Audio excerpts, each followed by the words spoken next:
Bom, então, bom dia, Sérgio. Bom dia, tudo bem? Tudo bem? Meu nome é Genivaldo. Genival. Vamos começar então a sua entrevista. Começando então pelo básico. Qual é o seu nome, o local e a data de nascimento? Meu nome é Sérgio Luiz Oliveira Mesiano. Nasci na cidade de São Paulo, na Zona Norte, e no dia 27 de junho de 1970. Certo. E qual é o nome dos seus pais? Minha mãe se chama Celi Lima de Oliveira e meu pai se chamava José Mesiano. Certo. O que os seus pais faziam? Qual era a atividade deles?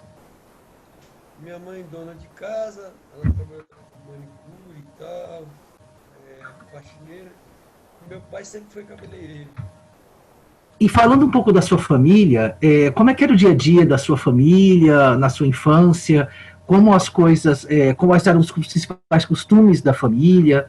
Como era o seu dia a dia? Pô, cara, não tinha muita novidade não. Minha mãe arrumava a casa, meu pai trabalhava no salão de cabeleireiro. Tem umas fases de, se você fala na minha infância até variou um pouco, né? É, minha mãe trabalhava em casa, às vezes ela era doméstica, quando ela saía para trabalhar eu tinha que ficava na rua ou dentro de casa sem televisão. Teve um período também, meu pai era militante do Partido Comunista. Às vezes ele voltava muito tarde para casa, porque tinha reuniões após o trabalho dele, né? Teve uma época que ele deu aula no Senac de cabeleireiro também, ele chegava muito tarde.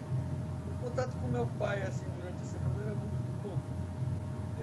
Na verdade, eu tinha mais contato com ele aos finais de semana, mas mesmo assim não era uma coisa tão, tinha muita relação com ele, assim, é, eu tinha uma grande relação com ele, mas não era tão frequente, então era menor, assim. Mas o meu dia a dia era esse, brincar na rua e assistir televisão. Entendi. E Você a sua também? relação a relação com a sua mãe era mais próxima? Ah, com a minha mãe totalmente próxima, às vezes mais próxima do que eu queria, quando ela batia em mim, por exemplo. Tá certo. Você gostava de ouvir histórias quando você era criança? Alguém te contava história? Você gostava de ler alguma coisa assim? Mas a minha mãe contou história pra mim até uns 5, 6 anos. Eu lembro que ela contava algumas daquelas bem manjadas, né? Festa no céu e tal. Mas eu sempre gostei muito de história, né? Tanto que eu sou professor de história, mas eu lia muito, cara. Eu lembro que o meu pai tinha uns livros e minha mãe falava para eu, por exemplo, tirar pó da. Ela me ajudar a limpar, ajudar ela a limpar a casa, né? Aí eu ia tirar pó dos livros e tal. Eu tinha o maior prazer em manusear aqueles livros, mesmo antes de escrever, quando eu era bem pequeno. Às vezes eu até pedia para ela para arrumar os livros. E com o passar do tempo eu já sabia ler e tal, eu arrumava os livros e nunca parei para ver que livros eram aqueles. Meu pai também não tinha me falado. Aí um dia, bem no começo da minha alfabetização, eu li lá, estava escrito Sítio do Pica-Pau Amarelo. Ele tinha uma coleção inteira do Sítio do Pica-Pau Amarelo, completa. E, e eu assisti o Sítio do Pica-Pau Amarelo na televisão, eu adorava. Eu falei, mas nossa, tem o mesmo nome da série, será que é igual? Aí eu abri o livro para descobrir o que tinha dentro e eu descobri que era o Sítio do Pica-Pau Amarelo, né? E aí, rapaz, foi um portal, né? Eu, eu, eu lembro que tinha uma. Bom, todos eram muito encantadores. Eu li todos, acho que mais de não sei quantas vezes. E eu lembro que tinha um especial, tinha dois especiais que eram histórias de Tia Anastácia e fábulas e histórias diversas, que eram essas histórias populares e tal, que me fascinou de um jeito e me inspirou muito. E a sua família, ela é de São Paulo mesmo ou os seus pais vieram de algum outro lugar? Minha mãe é de Barra do Piraí, no Rio de Janeiro, e meu pai é de Monte Alto, no interior de São Paulo. Certo. Você sabe por que eles vieram para cá? Minha mãe veio para cá porque meu avô mudou para cá. Minha mãe veio com 19 anos. É, minha mãe, acompanhando a família, né? Meu avô veio porque sei, acho que ele veio tentar uma nova vida aqui. Eu lembro que ele tinha roça lá no Rio de Janeiro e trabalhava como pedreiro, né? O pai da minha mãe. E ele imaginou que aqui em São Paulo ele teria mais oportunidades e tal. Acho que teve uma época lá que não ficou muito bom lá no Barra do Piraí, talvez. E aí ele veio buscar a oportunidade de São Paulo aqui de trabalho. Meu pai eu não sei direito, porque meu pai, na verdade meu pai é meu padrasto, né? Acho que talvez seja importante falar isso. Mas eu considero ele meu pai. Eu fiquei com ele, eu comecei a conviver com ele a partir dos 2 anos. Então ele, meu pai ele veio, ele era filho de imigrantes italianos, né? Então eu não sei também, porque acredito que o pai dele tenha vindo para a cidade de São Paulo também buscar oportunidade de trabalho. Era mais ou menos o que acontecia no começo ali, meados do século XX ali. Meu pai é de 1925, deve ter vindo para São Paulo em 1940, 1945. Então, por pensar que nessa época era uma época que estava começando a crescer as indústrias e tal, acho que eles vieram por isso, meu pai. Entendi. Você tem irmãos? Tem um irmão, mas ele é filho do meu padrasto com a minha mãe, né? Então ele é meu meio-irmão. Certo. Qual o nome dele? Ele chama Luiz Gustavo de Oliveira Mesiano. Certo. E você se lembra da casa onde você passou a sua infância? Ah, mas com certeza, cara. Essa aí a gente não esquece nunca mais. Eu passei em algumas casas, na verdade, né? Mas tem uma especial que foi a que eu morei mais, no Parque Santo Antônio, aqui na Zona Sul, próximo do Cemitério de Jardim São Luís e tal. Foi a que eu fiquei mais tempo, dos 10 aos 30 anos. É, lembro assim, teve outras também muito legais, mas essa é que eu fiquei mais tempo. E como era essa casa? Era uma casa grande, pequena? Como era essa casa? Você se lembra? Olha, era uma casa simples. Quando meu pai comprou, na verdade, meu pai, a gente morava muito no centro, ali perto quando eu era bem pequeno, a gente morou na Bela Vista, morou na Vila Buarque, ali perto do Mackenzie. Mas depois a gente morava sempre de aluguel. Meu pai trabalhava no Senac, ali que era no centro, era mais próximo para ele. Ele tinha um salão de cabeleireiro ali na Praça Dom José Gaspar também, então era mais fácil ele morar por ali. E aí minha mãe conheceu ele, né? Como eu falei para você, eu já tinha 2 anos. E a gente morou um tempo ali, uns 4 anos, 5 anos. Aí eu lembro que ele falou para minha mãe, ó, eu posso comprar uma casa, mas não aqui no centro, que é muito caro. Então a gente pode comprar mais afastado. Minha mãe falou, tudo bem. Aí ele comprou essa casa no Parque Santo Antônio em 1980, final de 1980. E ela era uma casa bem precária, assim, era uma casa que não foi dado muito acabamento, ela tinha um telhado muito velho e tal. E aí ele comprou, a gente acabou, foi morar dessa forma mesmo, minha mãe aceitou, mas já começando uma reforma, né? Então ele foi ampliando ela, foi deixando ela mais bonita, né, mais confortável. Mas era uma casa por muito tempo eu morei numa casa de 3 cômodos, eu dormia na sala. Depois de um tempo, pode pôr aí uns 5, 6 anos, meu pai construiu mais 2 cômodos. E aí ela ficou bem mais agradável, assim, bem mais confortável. Aí eu tinha meu próprio quarto e tal. E quais o bairro e a cidade? Você se lembra como era o bairro ali em torno? O bairro, cara, o bairro é o Parque Santo Antônio, é o bairro, aqui, um bairro aqui perto da Ponte João Dias, no extremo sul, aqui na Zona Sul, perto do Capão Redondo e tal.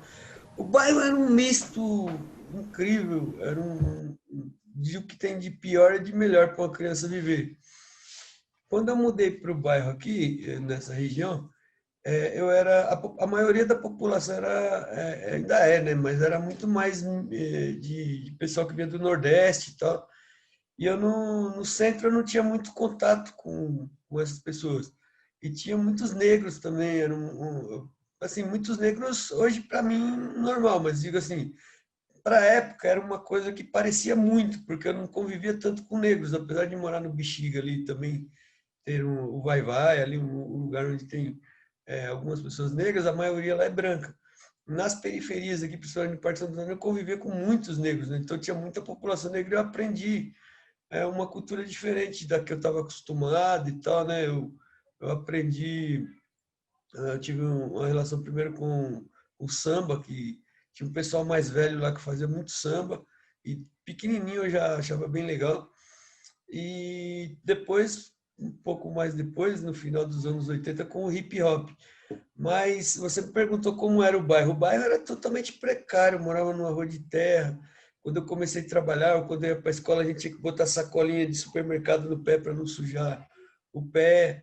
Eu tinha uma favela no final da minha rua, muito grande, assim, que a maioria dos meus amigos moravam ali. Tinha esgoto a céu aberto, muitas pessoas moravam em barraco de madeira, desses meus amigos. E era um bairro extremamente. Quando eu cheguei, nem tanto, mas isso foi crescendo durante os anos 80 até meados dos anos 90. Era um bairro muito violento, ainda é, mas era bem pior. Então nós tínhamos ali, nós convivíamos durante o dia jogando bola na rua, brincando como criança do interior, assim, brinca normal, né? Muita criança na rua. Isso era muito alegre para mim, era de uma felicidade imensa, mas com o passar do tempo, né, à noite, por exemplo, era muito perigoso ficar na rua. De dia era perigoso também, havia muitos homicídios, mas à noite isso dobrava. E tinha muitos, na época, muita milícia, eram chamados de justiceiros, de pés de pato, né? Então a gente sofria uma violência muito grande, perdi muitos amigos nesse cenário. Certo. E a cidade? Você se lembra como era a cidade? Se tem alguma diferença do que você vê hoje? Você que foi, né, do Bexiga, acabou indo para o Parque Santo Antônio. Você se lembra como era a cidade naquela época? Olha, eu lembro da cidade. Quando eu penso na cidade de São Paulo nos anos 70, né, que eu era criança, e no começo dos anos 80, eu penso na cidade muito cinza e muito suja. Era muito suja mesmo, assim, eu lembro de muita sujeira no chão, muita poluição. Eu tive em 2010, 2011, se eu não me engano, na cidade de La Paz, na Bolívia. E eu lembro que eu falava assim, uma cidade muito poluída lá também, e muitos ônibus velhos e tal. E eu falei, isso aqui é São Paulo daquela época que eu era criança, né? E eu penso numa cidade suja e muito poluída, assim, mas ao mesmo tempo era uma cidade fantástica, acho que pela idade que eu tinha, né? Eu estava fazendo descobertas, depois eu fui trabalhar de office boy também, eu fiquei conhecendo muito o centro de São Paulo ali. Eram muitas descobertas, né, sobre o centro ali. Eu lembro que também, quando eu morei no centro, uma coisa muito agradável que tinha eram os playgrounds, Praça Pérola Baito, Praça Dom Orione, ali perto do Vai Vai também. Mas eu lembro disso, repetindo aí, não querendo ser repetitivo, mas eu lembro de uma cidade suja e poluída. Com muito trânsito também. Entendi. Quais eram suas brincadeiras favoritas quando você era criança? Né? E os amigos, você tinha muitos amigos no bairro? Tinha, cara, eu felizmente sempre fui uma pessoa de muitos amigos. As minhas brincadeiras preferidas era, primeiro lugar foi jogar futebol, segundo lugar jogar futebol, terceiro lugar jogar futebol e quarto lugar futebol de botão e quinto lugar pebolim e depois vinha pega-pega, tudo que fosse de correr eu queria. Certo. E você tinha algum sonho, né, de quando eu crescer eu vou ser alguma coisa? Jogador de futebol. Jogador de futebol? Na verdade, eu ainda tenho esse sonho ainda. Tá certo. Vamos começar então a falar a respeito da sua educação. Né? Você se lembra qual é o nome da primeira escola que você foi? Como você se sentiu quando você começou a estudar no primeiro dia? Cara, a primeira escola que eu fui, na verdade eu falo que eu mudei do centro para o Parque Santo Antônio, mas teve umas passagens curtas em outros lugares, né? Então eu morei com a minha avó um tempo e tal, depois voltei a morar com meus pais, mas quando era bem pequeno, assim, quando eu comecei no primário lá, é que você me perguntou do meu bairro onde eu passei a minha infância, eu te falei de onde eu passei a maior parte da infância, né? Mas eu passei um período antes de ir para o Parque Santo Antônio em Perus, que é um outro bairro aqui da Zona Oeste de São Paulo, que para mim era fantástico. A escola chamava Dona Suzana de Campos, ela existe lá, está lá até hoje, né?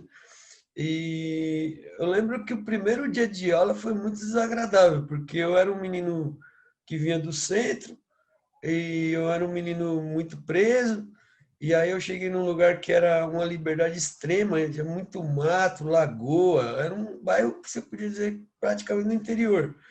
E eu lembro que o primeiro dia de aula, eu tinha muitos alunos repetentes na minha sala e bem maiores que eu. Eu tomei um soco na cara de um menino bem maior que eu e não foi muito agradável, não. Aí a gente acabou brigando e tal, e no primeiro dia a diretora já me levou para a sala dela. Então, no primeiro dia de aula foi terrível.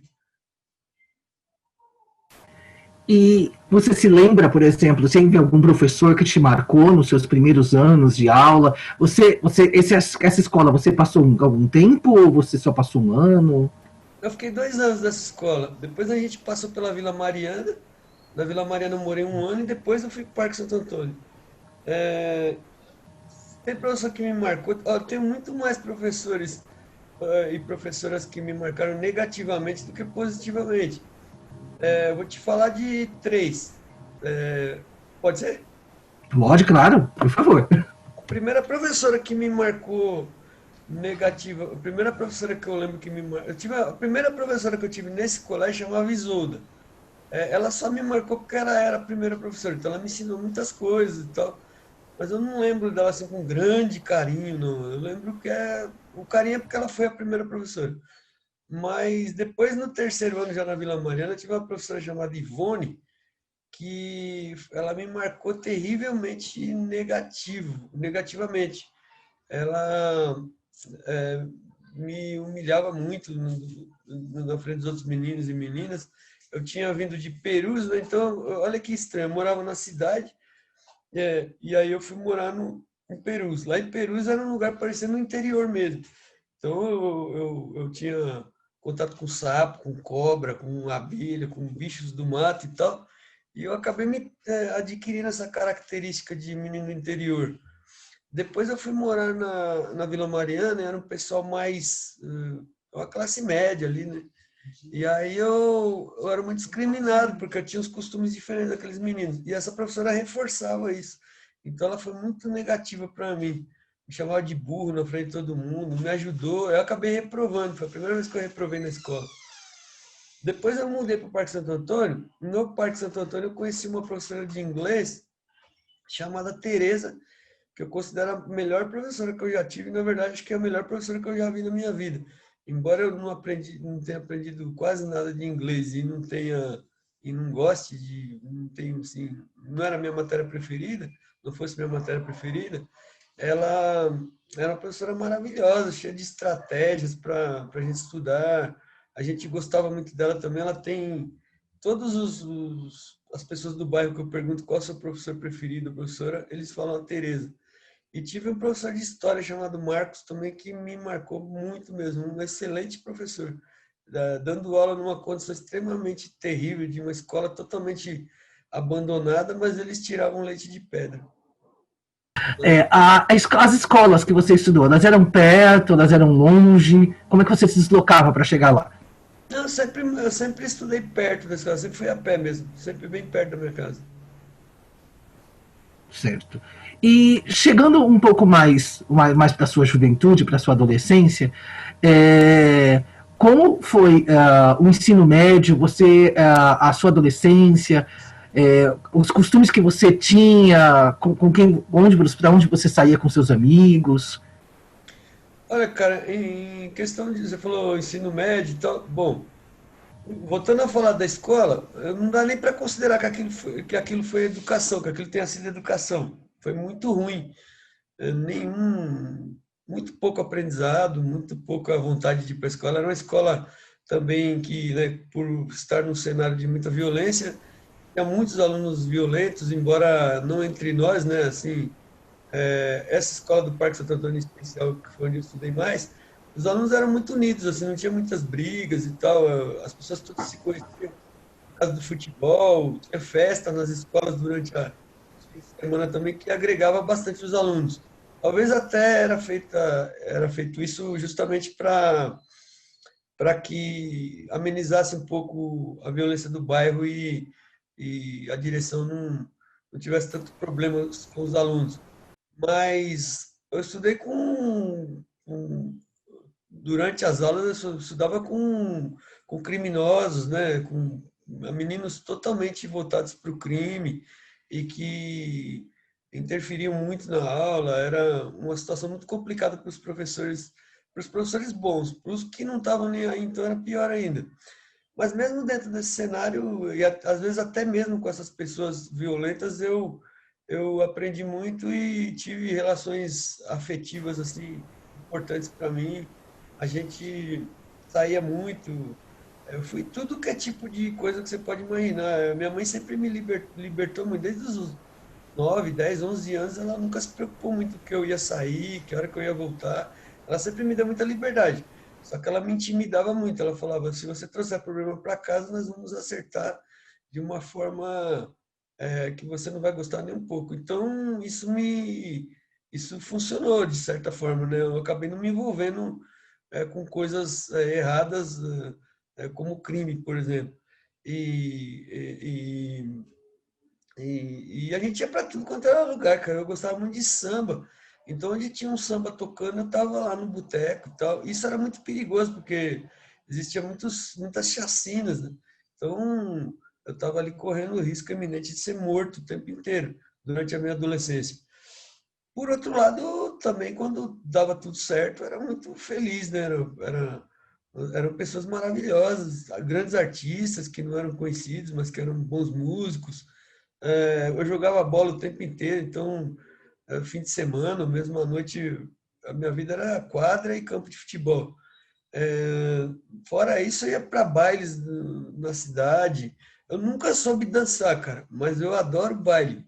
O ambiente do musical, para mim, eu tenho uma coisa que eu falo que eu queria ser amante da música, mas ela só me aceita como amigo. Mas eu gosto demais de música, embora eu não saiba dançar, nem tocar e nem cantar nada. Então sempre ia para baile de hip hop, de rock, nunca tive uma tribo assim, nunca ninguém me caracterizou, ele é dessa tribo, embora o samba sempre fosse o meu preferido. Então minha vida basicamente era onde tivesse música e onde tivesse esporte. Certo. Então vamos começar a falar da sua vida profissional. Qual foi o seu primeiro emprego? Meu primeiro emprego foi numa madeireira, no Socorro, no bairro do Socorro, aqui também na Zona Sul, numa chamada Madeireira 14 Bis, como office boy. Eu fazia o trabalho de office boy ali. Em 1985, eu tinha 15 anos. Na época, com 15 anos, você poderia ser registrado. Então, E o que, que você fazia com o dinheiro que você ganhava nesse primeiro emprego? eu acho que era tão pouco, cara. Eu acho que eu comprava. Eu lembro assim de coisas que eu lembro. Eu comprava muito doce. Eu era um menino, com 15 anos eu era criança ainda, muito criança ainda.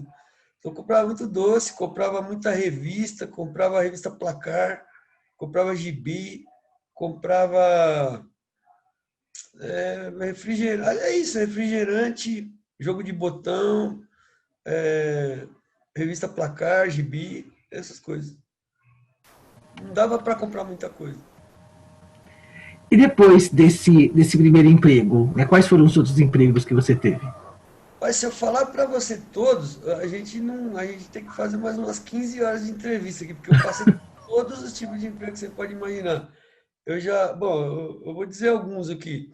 Da madeireira eu saí, fui trabalhar, trabalhei um bom tempo como office boy, trabalhei num despachante, trabalhei numa imobiliária, trabalhei num lugar na Paulista que fazia entregas de produtos para dentista.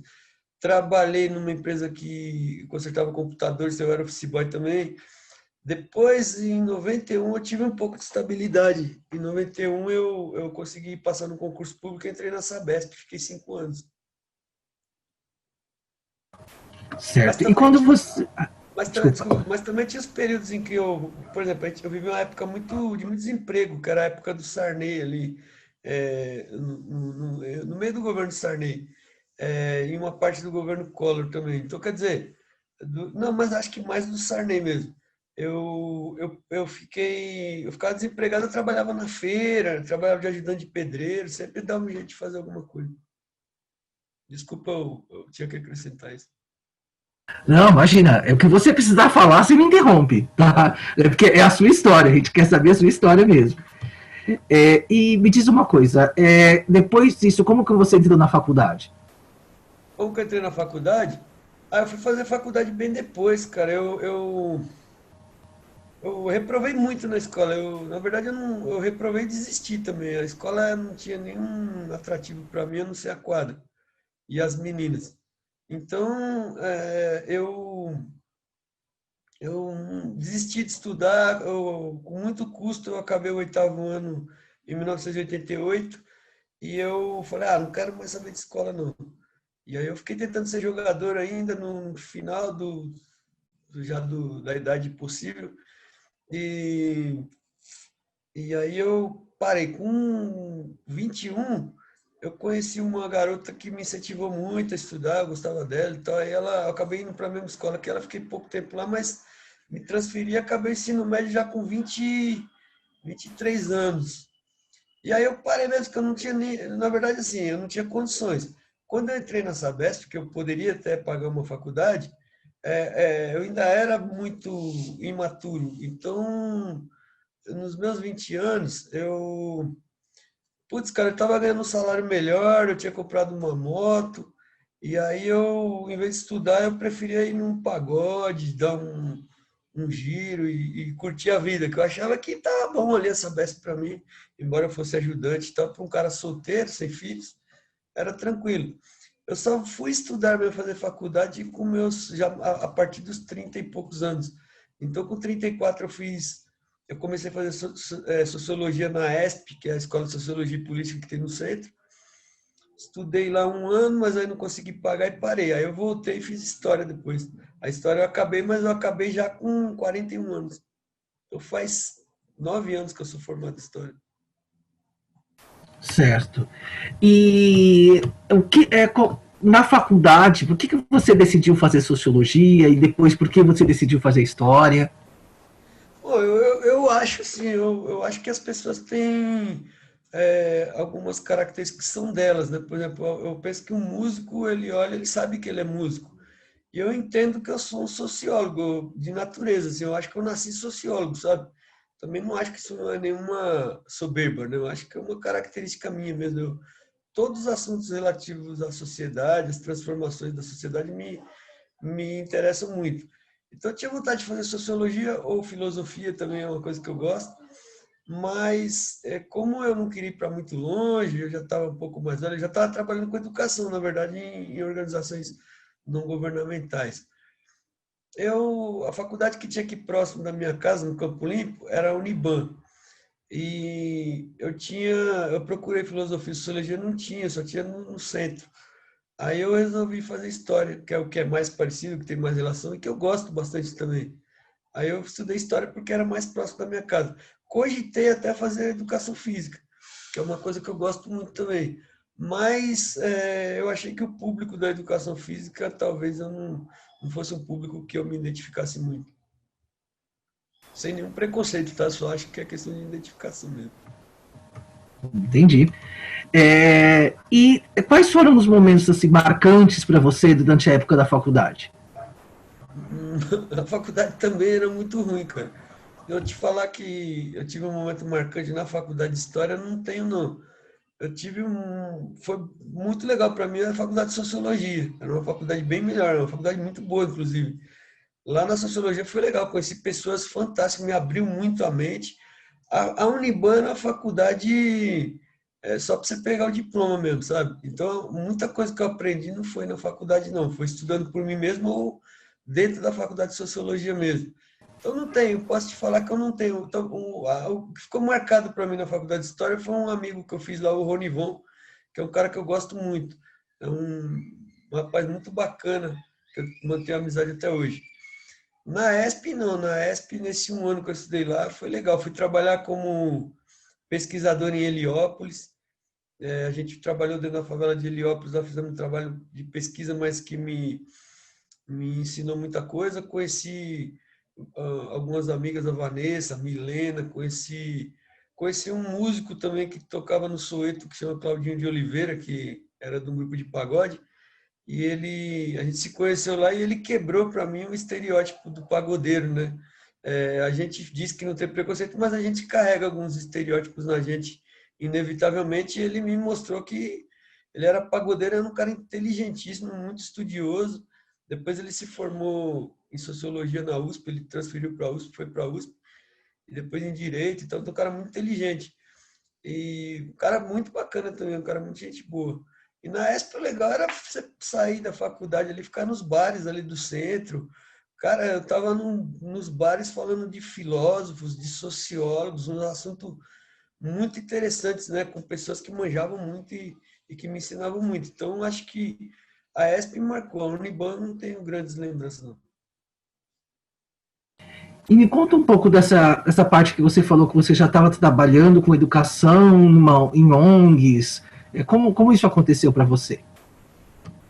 Outros, cara, outra característica que eu tenho, eu gosto muito de ser professor. Eu faço isso com extrema naturalidade. Eu não estou dizendo que eu sou bom, eu estou dizendo que eu gosto de fazer.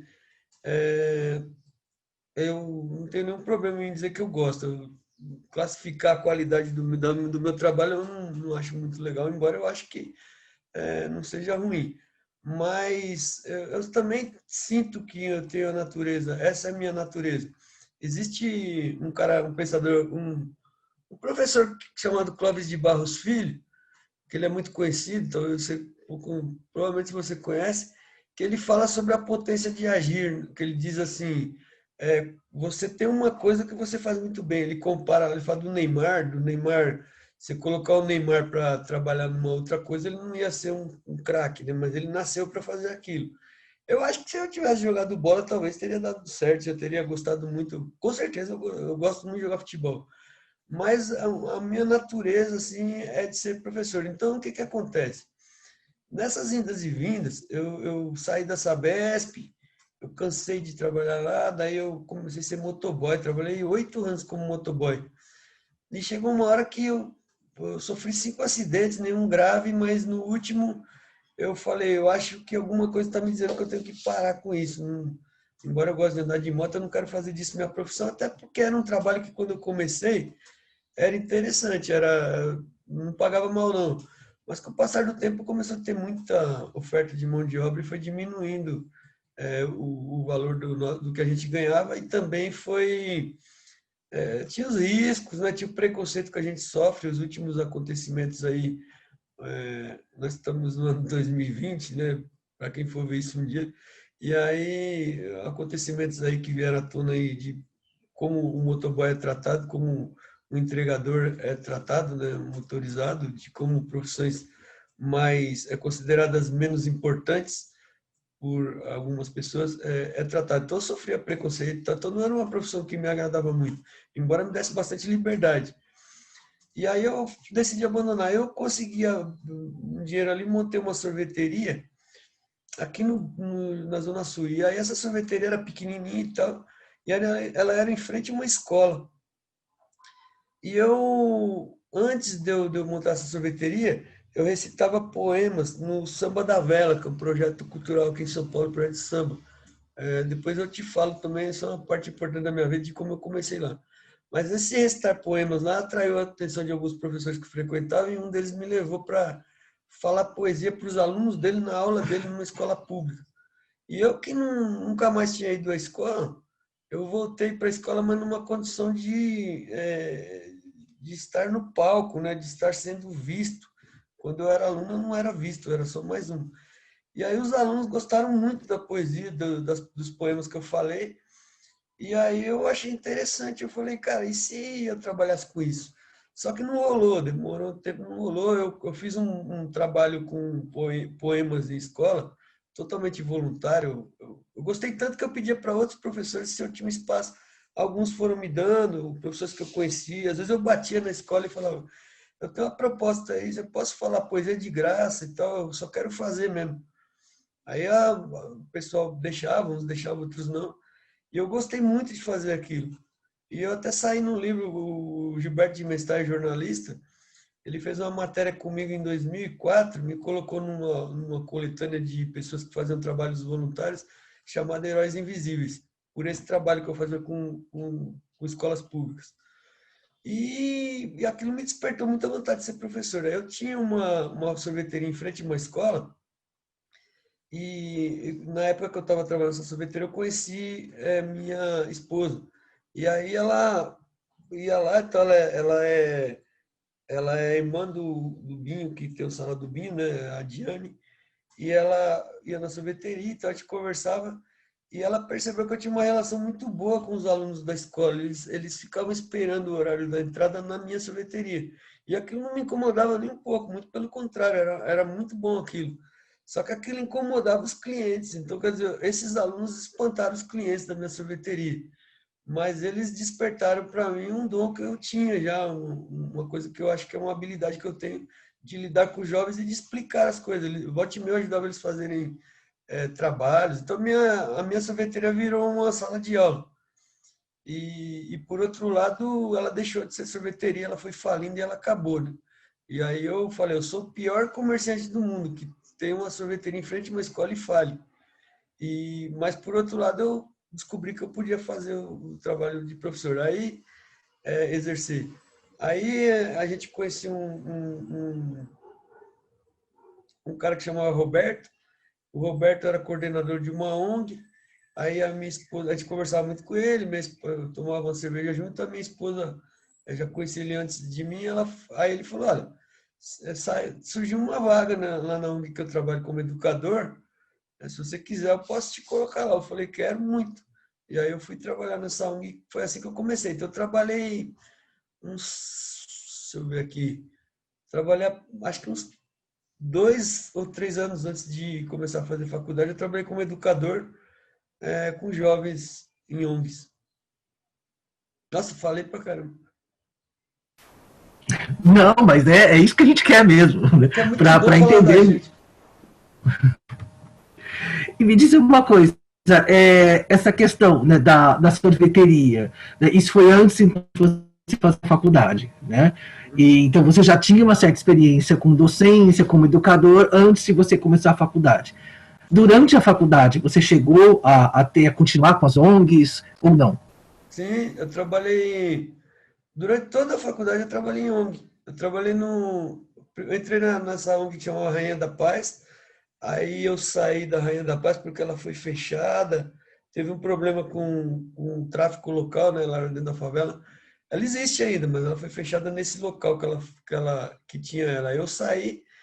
Aí quando eu saí dessa, eu trabalhei, foi um emprego muito difícil para mim. Eu trabalhei num abrigo para menores na aclimação, que tinha 30 e poucos jovens, lá crianças e jovens, em situação de vulnerabilidade total, né? Abandonados pelos pais, tinha uns que o pai tinha falecido, alguns era uma triagem que se fazia entre a Fundação Casa e a sociedade, então, antes de ir para a sociedade, eles passavam pelo abrigo, e aquilo ali era um cativeiro, não era um, uma instituição educacional. Mas foi uma situação que me ensinou muito também. Aqueles jovens me ensinaram muito, porque eles apresentaram muitas dificuldades para mim. Eu digo que eu fui forjado ali por esses jovens. Como a situação era uma situação de muita dificuldade de qualquer trabalho educacional, eles foram me lapidando como educador, né? Eu fui tendo que explorar o máximo que eu podia dar ali do que eu tinha para dar. Então, foi bem bacana, assim, no sentido de me aprimorar, mas para eles, eu acho que eles foram muito mais úteis para mim do que eu para eles, eu acredito, pelas condições que nós tínhamos. Aí eu fui contratado para trabalhar, surgiu uma vaga numa favela também aqui da Zona Sul, dentro da favela que tem uma ONG muito conhecida e acho que tem um trabalho muito bom, chamada Associação Monte Azul, e eu trabalhei lá como instrutor de curso profissionalizante. Então, eu dava curso de auxiliar administrativo para jovens. Era jovens entre 14 e 20 anos. E trabalhei uns 2 anos, aí fui ser educador, isso tudo fazendo faculdade. Aí eu fui ser educador na Fundação Julita, que é próxima também, uma grande instituição, uma grande organização não governamental também, que trabalha com desde criança de berço até o jovem no período de inserção no mercado de trabalho. E eu fazia o trabalho de... Lá eu trabalhei como instrutor de jogos, eu apresentava jogos de tabuleiro para eles. E também fui supervisor da biblioteca. Eu tinha o meu... Como é que fala? O meu objetivo, né? A minha função, o meu desafio era fazer com que esses jovens lessem, aproximar os jovens da leitura e eu consegui, tive excelentes resultados nesse lugar. Aí, ao passo que eu saí da Fundação Julita, eu me formei. Foi mais ou menos na mesma época. E aí eu passei um ano sem trabalhar por opção própria. Eu consegui, eu tenho outros trabalhos que eu faço, né? Eu trabalho com poesia, eu faço stand-up também, eu faço estátua viva, eu tenho um trabalho artístico além do trabalho educacional. E aí foi um período que estava fértil, surgiram bastante trabalhos, e aí eu decidi ficar só fazendo isso, né, por um tempo. Depois eu senti falta da sala de aula também não foi um período que diminuiu um pouco esses outros trabalhos, eu consegui, através de uma conhecida, aí, trabalhar no Colégio São Luís, que fica aqui na Zona Sul. E aí eu fui dar aula como professor de História, ela já formada em História, claro. Certo. E me conta um pouco dessa sua, dessa questão, desse lado mais artístico. Como é que você começou com a poesia? De onde veio isso? Bom, eu acho que eu comecei quando o poeta, acho que ele é poeta antes dele escrever já, né? Quando eu tinha aquela admiração pelo Monteiro Lobato, que ele já me indicou algumas coisas. Quando eu era criança, eu era fascinado por detalhes. Morei em Perus um tempo, né? Então eu ficava fascinado com bicho, com folhas, tentando decifrar o que era aquilo, tentando expressar o que eu sentia. Quando eu fui crescendo, eu fui achando que eu era desenhista também. Eu acho que onde eu me expressava muito era no futebol, mas artisticamente eu tentei me expressar através do desenho e tal. E aí eu percebi que desenho não era a minha praia, mas aquilo ficava agonizante dentro de mim. E eu sempre fui muito bom na escola em redação. A professora sempre elogiou bastante meus trabalhos de redação, embora todos os outros fossem uma tristeza. Eu sempre fui um aluno muito fraco nas outras matérias, mas em matérias de exatas, por exemplo. Mas escrever era comigo. Quando eu torcia, eu esperava pelo momento da professora dar redação para a gente fazer. E aí eu fazia a redação em casa, sozinho, sem ninguém pedir, e fui escrevendo, escrevendo. Aí, quando eu tinha uns 20, já para entrar no ensino médio, eu já tinha visto poesia, né? Por exemplo, talvez o que tenha me despertado o gosto pela poesia, onde eu percebi que existia poesia, foi num disco do Zeca Pagodinho. O meu amigo comprou e aí eu fui ouvir na casa dele e eu comecei a ler as músicas, as letras no encarte, e eu falei, eu quero fazer isso. Mas com música também não é a minha. Então eu tentava fazer letra de samba e ninguém conseguia musicar e quem sabia tocar um cavaquinho, um banjo ali na região não sabia, não conseguia musicar, não ficava bom, porque era poesia mesmo, era literatura. Aí eu fiquei escrevendo, escrevendo, mas sem pensar em poesia, tentando escrever samba. E era muito ruim, tá? Não era bom não, hoje está um pouco melhor. Mas quando um amigo meu levou um livro do ensino médio na minha casa, como eu gostava muito de português, ele estava no ensino médio e eu não tinha voltado para a escola ainda. Como eu gostava muito da matéria de português, eu já tinha estudado com ele antes, ele foi pedir uma ajuda para mim se eu conseguia ajudar ele, né? E aí eu ouvi um poema do Ferreira Goulart na capa desse livro e eu fiquei fascinado. Eu falei, agora eu sei o que eu faço. É isso que eu faço. Não que meu poema fosse tão bom quanto o do Ferreira Goulart, mas eu percebi que aquilo ali era a minha vocação também. Eu comecei a escrever, escrevia muito sempre para namorada, para alguém. descrevendo a situação do meu bairro, o que eu passava. Aquilo foi uma forma de eu desabafar, de eu poder tirar de dentro de mim aquele sentimento pesado de procurar emprego, não achar, ser visto como vagabundo pela minha família porque eu não conseguia ter uma recolocação profissional, ver amigos que eram muito amigos que estudaram e estavam se formando, que já tinham carro, que já tinham um cargo e eu não. Isso tudo eu fui colocando na poesia. E os amores de jovem, de adolescente também. E quando eu cheguei, quando eu tinha uns 30 anos, eu comecei a frequentar o Samba da Vela, que fica aqui em São Paulo. Era o começo do Samba da Vela. E um dia um ator da Globo estava lá, não lembro o nome dele, aí perguntaram se ele queria falar alguma coisa, ele falou, não quero falar nada, só um poema. Aí ele falou um poema, o poema era muito ruim, mas era um poema. E aí o bateram palma, uma palminha fria e tal, mas o cara era da Globo, então tudo. Aí um dos organizadores, o Magno, que é um músico muito conhecido de São Paulo, falou: se alguém daí que está assistindo tiver um poema para falar tal, e quiser, está aberto, pode me falar um poema aqui, é para isso mesmo. Eu não tive coragem na primeira vez, que eu nunca tinha falado em público. Na segunda, eu mandei um bilhetinho, falei: eu quero falar um poema nessa roda aí. Era uma maneira de eu me aproximar da música, sabe? Eu não tinha nem intenção de ser conhecido, de mostrar meu poema, era mais para estar próximo da roda de samba mesmo e, de alguma forma, fazer parte. E foi um sucesso total, as pessoas gostaram muito, foi um momento inesquecível onde aplaudiram de pé, e foi uma coisa fantástica que eu não tenho nem como te descrever. E aí eles gostaram tanto que todas as rodas de samba eu era uma das atrações. Eu sou ainda, quando eu vou lá eles me chamam ainda. Então eles paravam o samba em determinado momento e chamavam o poeta falava poesia, depois o samba encerrava. E eu descobri a vocação através disso. E aí, o fato de eu estar em público e pegar essa habilidade de falar com o público, não ter vergonha de fazer isso, foi me despertando para outras coisas, né? Por stand-up, eu fiz alguns trabalhos com stand-up também, não muitos, mas alguns até bem legais. É, descobri que dava para fazer o pessoal dar risada também. Depois eu trabalhei como estátua viva. Eu fui contratado porque eu pareço um pouco com o Robin Williams, e aí tinha um trabalho de promoção de um filme dele, aí um cara me chamou para fazer o trabalho de Estátua Viva. E eu gostei e fiz outras várias, assim, fiz bastante trabalho com Estátua Viva, sempre contratado assim por alguma ou propaganda ou alguma empresa e tal. E faço esses três tipos de trabalho também.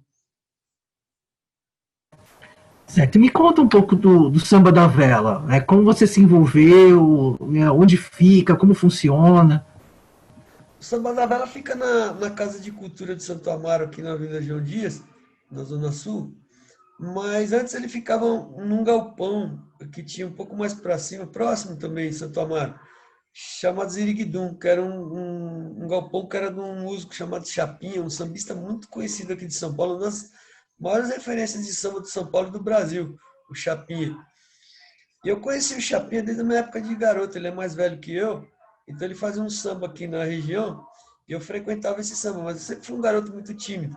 Então eu ia pro samba, mas ficava de longe assistindo e sempre sonhando em fazer aquilo também, tocar. Falei, pô, os caras são tudo, né? As meninas adoram os caras do samba e todo mundo gosta e eles são atração. Eu sentia que eu queria fazer alguma coisa semelhante. Mas eu nunca nem cheguei a conversar com o Chapinha nessa época, embora eu fosse muito lá no bar dele. Depois com o passar do tempo, né, quando eu fui fazer ensino médio, eu estudei com o Magno, que é esse músico que eu estou te falando. O Magno pertenceu ao extinto grupo Quinteto em Branco e Preto, né, que foi uma grande referência do samba brasileira nos anos 90 e começo dos anos 2000. Eu estudei com o Magno, mas não na mesma sala, mas na mesma escola. Então eu sabia que era o Magno, ele também me conhecia de vista assim. E o Magno, eles tocaram com a Beth Carvalho, eles eram o grupo da Beth Carvalho quando ela se apresentava e tal. E o Magno, eu sabia que frequentava lá o Magno, o Chapinha, e que se eram eles dois é porque o samba era bom. E aí um amigo meu chamado Marquinhos, né, que mora em Madureira hoje, também frequenta, conhece todo mundo lá em Madureira, frequentador de samba lá da Portela, do Império. o Marquinho me falou do Samba da Vela, que ele sabia que eu gostava muito, aí eu falei, ah, vamos lá. Eu fui, gostei muito. Eu não fui com o Marquinho, eu fui com outro amigo meu chamado Dó, que era o meu companheiro que sempre estava lá, um amigo desde a infância. E, aliás, é o cara que levou o livro para mim, que me despertou para poesia. E lá no Samba da Vela foi dessa forma, eu frequentava só como espectador, eu nem tinha chegado a conversar com os músicos lá, então só assistia. E surgiu desse jeito, inusitadamente. O Samba da Vela é um samba, né? Você perguntou como é o Samba da Vela. Acende-se uma vela, toca-se o samba, quando a vela apaga, acaba o samba. E são sambas maravilhosos.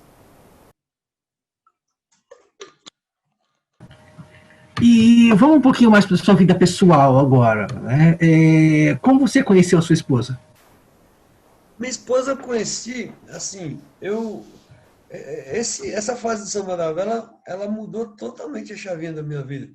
Eu declamei um poema lá chamado Negro Poeta de Esquina, que é o poema meu que o pessoal mais conhece, e esse poema despertou a atenção de muita gente e outros poetas. A gente tem os movimentos culturais, movimentos de sarau aqui em São Paulo muito grande. Eu considero que eu sou um dos precursores desse movimento, não por, eu nunca fiz sarau, nunca fui organizei nenhum sarau assim, mas de certa forma eu sou um dos primeiros caras que fala, pelo menos isso sempre existiu, lógico, isso é da Idade Média ou até antes, né? Os griots africanos já faziam isso. Mas dessa nova leva aí, esse ressurgimento do sarau popular aqui na cidade de São Paulo, né, isso já ocorreu no Nordeste, em vários lugares. Eu acho que eu sou um dos precursores porque eu não lembro de ninguém estar falando poesia em público naquela época, né, em lugares públicos. E aí eu fui conhecendo, conheci outros poetas que existiam que eu não sabia. O Sérgio Vaz, por exemplo, que é um poeta da Cooperifa, lá que tem um sarau talvez mais conhecido do Brasil hoje. Ele sabia que eu ia no Samba da Vela, ele falou para mim como é que fazia para falar lá. Eu falei, vamos lá, tranquilo. Aí ele foi, recitou poesia lá também. Ele gostou tanto que ele falou, quero fazer um projeto parecido com poesia. E aí ele fez, e sucesso total, né? Muito bom, recomendo, inclusive, a Cooperifa. E lá na Cooperifa eu conheci o Binho. O Binho é um ovo que tem um sarau muito conhecido também, chamado Sarau do Binho. E o Binho, a gente se conheceu, quando eu conheci ele, ele ainda ia fazer o Sarau do Binho, só que quando ele me chamou, eu acabei indo para o Tatuapé, morar lá, trabalhar lá, eu fiquei morando no Tatuapé um tempo, eu não frequentei o Sarau do Binho. Mas o meu poema, muitas pessoas gostam, então muitas pessoas declamam ele por aí. E aí um rapaz chamado Kenner, que é um outro poeta aqui da Zona Sul, recitou ele num lugar e uma menina chamada Raíssa, que é a sobrinha do Binho e filha da minha esposa, viu esse poema. E ela gostou e ela me entrou em contato comigo pelo Orkut. E aí ela falou comigo e tal, falou que gostou muito. E aí quando eu vim aqui para a Zona Sul, que eu vim morar aqui de novo, eu fui no Sarau do Binho e a Raíssa me apresentou a mãe dela. E aí a gente se conheceu dessa forma e começamos a ter uma relação. Certo. E, Não estou te ouvindo. e Tá cortando, falei. cortou. O som tá ligado, mas acho que deu algum probleminha na internet Agora eu tô aqui. ouvindo. Agora eu tô ouvindo. Eu também não estava te ouvindo. Vocês se casaram oficialmente? Vocês foram morar juntos? Como foi isso? Cara, eu não sou muito. Eu não sou muito. Eu sou avesso a formalidades, assim, a coisa. Principalmente no que diz respeito à relação, né? Eu não acredito em casamento em igreja, em cartório, essas coisas não. Então nós somos. Nós moramos, nós temos um documento lá que a gente faz no cartório por questões burocráticas lá de relação processual e tal, mas estamos, como diriam os antigos, estamos amigados. Certo. Vocês tiveram filhos? Oi? Oi, não Vocês entendi. tiveram filhos? Vocês Não, tiveram não, não, filhos? não. Ela tem as filhas dela, eu tenho meu filho com outra mulher. Não, não, não é. Não temos filhos juntos, não. Infelizmente, não. É a união estável. Certo. União estável, isso mesmo. Né? E qual o nome dos filhos dela e o nome do seu filho? Ela tem uma filha chamada Raíssa, que é essa menina aí, que é uma poeta extraordinária também. E ela tem a Nayara, que é uma menina que trabalha também com cultura, então todos são envolvidos em cultura. E Certo. E o seu filho? eu tenho um filho chamado Hector, ele vai fazer 22 anos e ele está cursando jornalismo. Ele gosta também de letras, de humanas. Ele está se formando para ser jornalista. Certo. E como você equilibra todas essas atividades hoje? Né? Como professor, como poeta? Cara, hoje basicamente assim, a minha profissão principal é professor, que é a que me dá um rendimento melhor, né? Professor não é uma profissão que te deixa rico, mas que eu tenho ali uma condição de vida melhor, melhor do que eu já tive antes, né? Então, as instituições, as ONGs, elas são é muito satisfatório o trabalho na ONG, mas não é um salário que dá para você viver só dele e também te toma muito tempo. Eu, como professor, eu trabalho num período mais curto, né? Não sei os trabalhos extras que a gente tem que fazer, mas me sobra algum tempo. Então, nesse tempo que sobra, por exemplo, hoje, né? Eu estou te dando a entrevista, eu só tive uma aula de manhã e não tenho mais aula hoje. Então, nesses períodos, nesses dias mais tranquilos, eu procuro encaixar outras atividades como os saraus, né? Nessa época de pandemia, então, nós estamos fazendo online, então fica mais fácil, mas dá para encaixar também, sempre. Até porque eu dou aula de dia, né? Eu não dou aula à noite. Então, é, então geralmente os saraus então, são à noite. O stand-up, quando aparece também à noite, embora tenha um bom tempo que eu não faço stand-up. E estátua viva geralmente é final de semana, então dá para encaixar bem.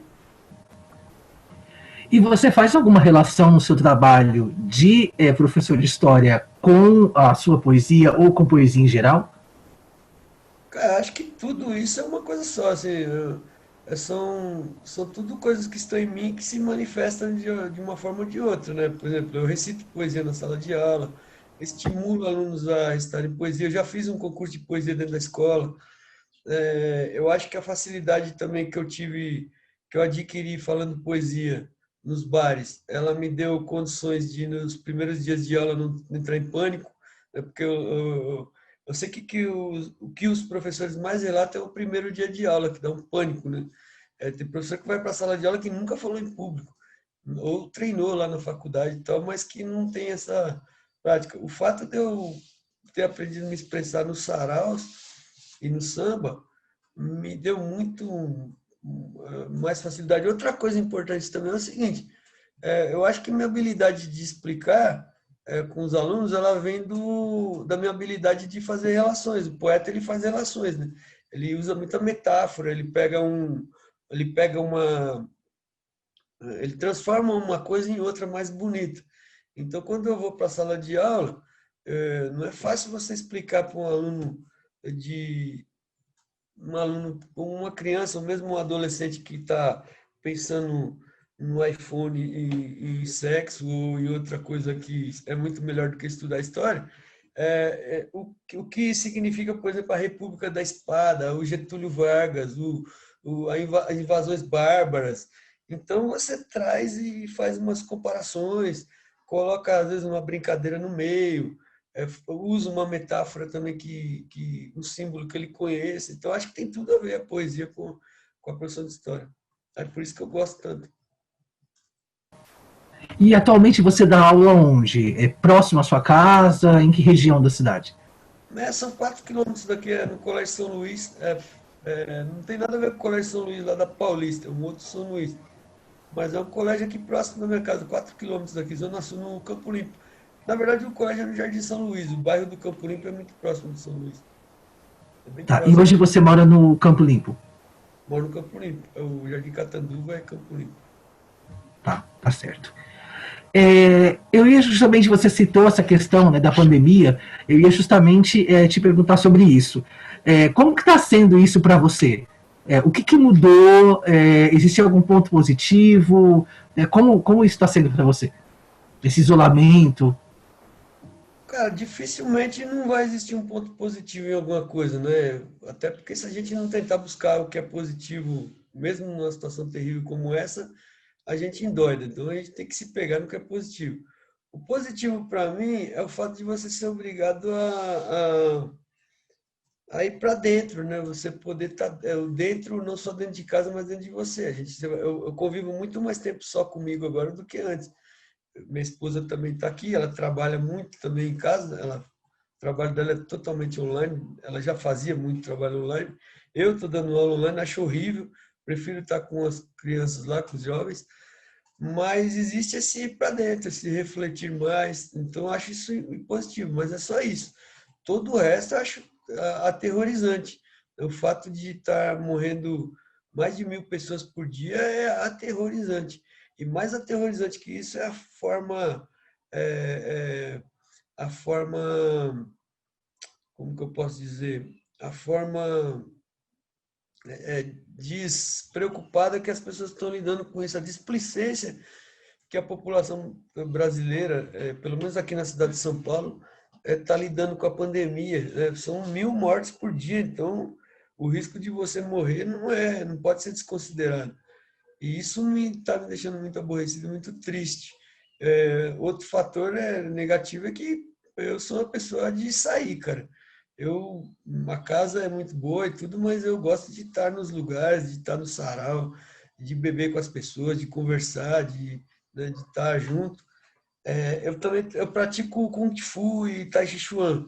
E o espaço que eu moro num apartamento de 50 metros quadrados, então eu tenho muito pouco espaço para fazer isso. Então tudo isso é muito ruim, tem que ser adaptado. A aula, a atividade física, mas o único ponto positivo é o fato de você estar refletindo sobre coisas que você talvez não conseguisse fazer antes do lado de fora da sua casa e do lado de fora de você mesmo.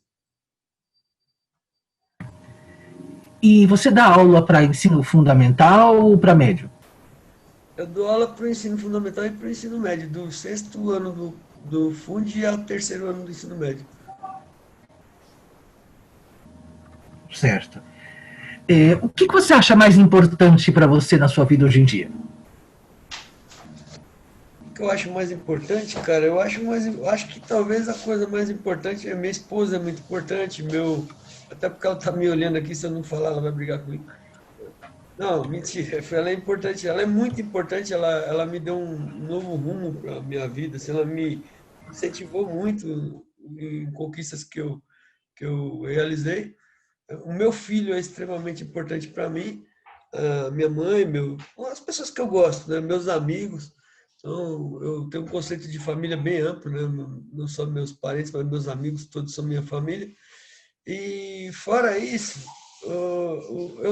acho que uma coisa realmente mais importante, porque ela facilita a relação com todas as outras que eu gosto, é o fato de eu estar fazendo uma coisa que eu gosto. Eu nunca tinha trabalhado até então numa coisa que eu gostasse. Eu sempre fui um trabalhador insatisfeito. Hoje eu trabalho sem sentir que eu estou trabalhando, entende? Então acho que exercer o que eu gosto é a coisa mais importante no momento. Você tem algum sonho futuro, algo que você ainda quer realizar?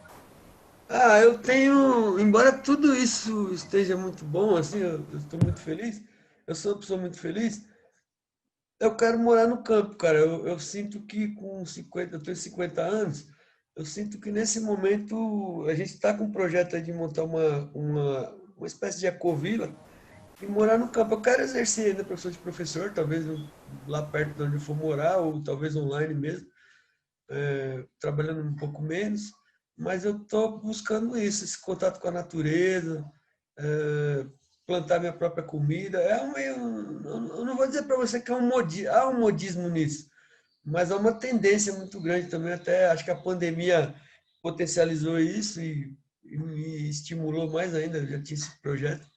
Então, acho que o meu sonho agora é passar meus últimos dias do lado dos bichos e das árvores e poder continuar dando aula, claro. Então a gente está indo para o encerramento da entrevista, Sérgio. Tem alguma coisa que você queira comentar, alguma coisa que eu não perguntei, alguma coisa que é legal de você queira falar sobre?